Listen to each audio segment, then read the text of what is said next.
On va parler de l'hypersensibilité chez l'homme et le singe en société. On va traiter le cas du singe en premier, puis celui de l'homme.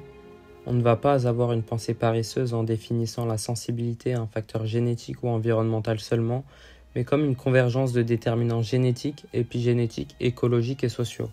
On abordera ensuite l'avantage de l'homme sensible en société. Un bébé singe peut être sensible, ça peut être favorisé génétiquement, épigénétiquement ou les deux. Si c'est d'origine génétique, c'est dû à une mutation génétique, et dans le cas où c'est épigénétique, c'est dû à l'environnement familial instable du petit singe.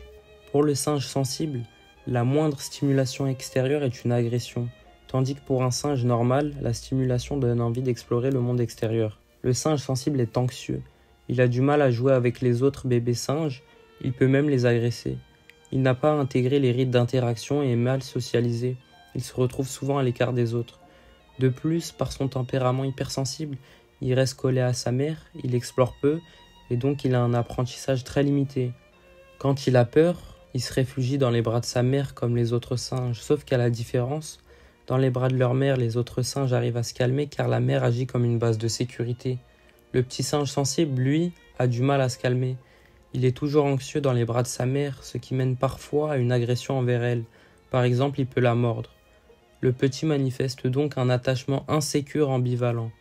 Au fil du temps, l'amygdale cérébrale, qui est le centre de la peur, devient hypertrophiée et les comportements craintifs et agressifs se cristallisent. Une dernière possibilité de changer est possible pour le singe hypersensible, celle d'avoir une mère paisible de remplacement qui lui donne une base de sécurité affective. Ainsi, la socialisation se passe dans de meilleures circonstances. Ça nécessite une mère de substitution car la mère biologique du petit est également anxieuse due à son environnement ou à la même mutation génétique que le petit, donc elle est une base d'insécurité. L'enfant humain a besoin, comme le bébé singe, d'une base de sécurité, de lien et d'attachement. Le contact social est fondamental pour cet être en développement du fait de sa sensibilité. Le ressenti est plus intense et il peut être plus heurté par une stimulation. Dû à son hypersensibilité, dans certains lieux ça peut être compliqué à gérer, comme le premier jour d'école où il peut se sentir très anxieux dû à la séparation avec ses parents. Une fois arrivé à la maison, lors des retrouvailles sécurisantes, il augmente ses manifestations affectueuses. Les parents sont gratifiés dans leur rôle de protecteur et disent que cet enfant est adorable. Au fur et à mesure, grâce au ressourcement affectif, l'enfant sécurise l'école et crée une relation avec son enseignant. Il améliore ses relations sociales et familiales, ce qui l'incline à avoir de bonnes notes. On peut dire que l'enfant a bénéficié de sa vulnérabilité. Ainsi, une fois adulte, il pourra être en haut de la hiérarchie sociale par le pouvoir social que donnent les diplômes. En conclusion, le singe sensible a moins de chances de réussir que l'humain sensible en société. Au pire, le singe reste en bas de la hiérarchie sociale et à l'écart du groupe.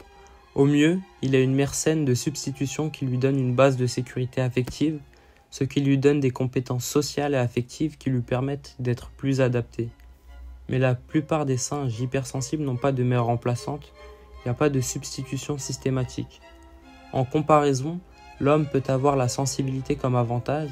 La sensibilité peut être premièrement une force de cohésion sociale et deuxièmement un moteur d'ascension sociale grâce au diplôme.